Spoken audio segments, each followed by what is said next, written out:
Today we will briefly discuss the goals of the patent system. But first, we must understand what the patent system actually is.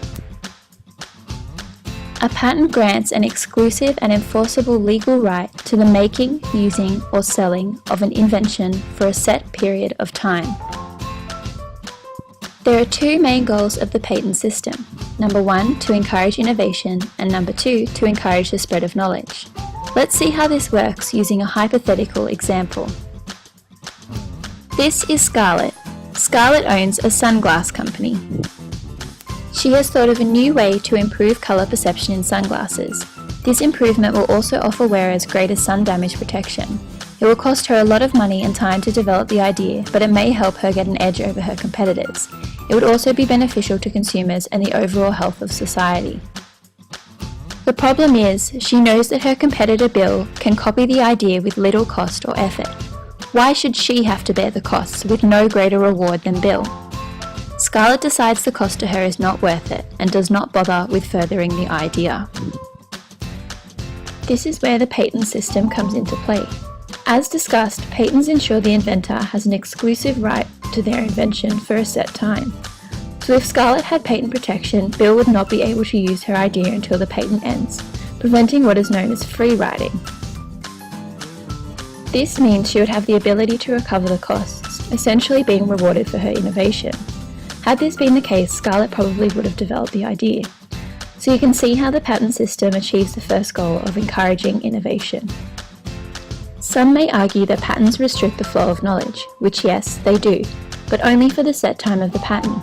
The inventors are actually encouraged to publish and spread the new knowledge widely once the patent ends.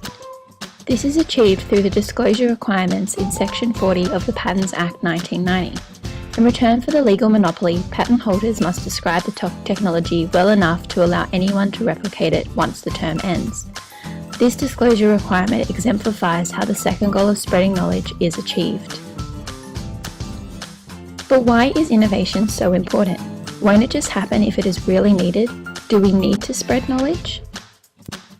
Well, greater innovation and knowledge has a number of spillover benefits. These are social, economic, and greater development. First, social. That is, many of the inventions are socially valuable. For example, Scarlett's invention is not just a new and useful product, but it also improves community health. It does this by providing greater protection for the eyes, reducing eye disease, and thereby meeting social needs. Secondly, there are economic benefits. Although many innovations, such as Scarlett's, may traditionally attract academic recognition, patents add a financial incentive, through both increased investment by private investors and the ability to recoup costs after production.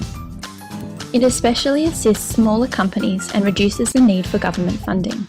This encourages innovation in areas such as medical research, which are typically less commercially viable.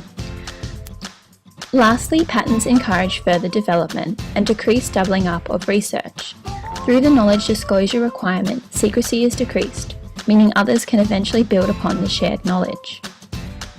So in summary, there are two main goals: to encourage innovation and spread knowledge. The spillover benefits are social, economic, and greater development.